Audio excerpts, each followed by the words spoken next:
Tank Rusia berhadapan langsung dengan tank angkatan bersenjata Ukraina. Detail pertempuran terlihat dalam sebuah video yang kini ramai beredar di media sosial Telegram pada Senin 6 Januari 2025. Pasukan Rusia sedang mengembangkan serangan di timur Mirnograd setelah desa Vozdivtsenka direbut.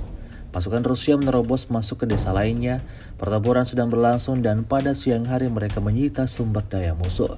Di dekat Elizavetovka, tank Rusia dan 3 kendaraan tempur infanteri bertabrakan dengan 2 tank angkatan bersenjata Ukraina pada jarak 50 meter. Tank dari Brigade kelima menghantam tank angkatan bersenjata Ukraina sebanyak 3 kali, yang menurut tentara Rusia meleset 2 kali. Dengan tembakan keempat, tank Rusia menembus armor tank musuh dan kemudian menghabisinya. Tank kedua angkatan bersenjata Ukraina bersembunyi di balik asap tank Ukraina yang terbakar dan merangkak pergi.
Download Tribun X sekarang, menghadirkan lokal menjadi Indonesia.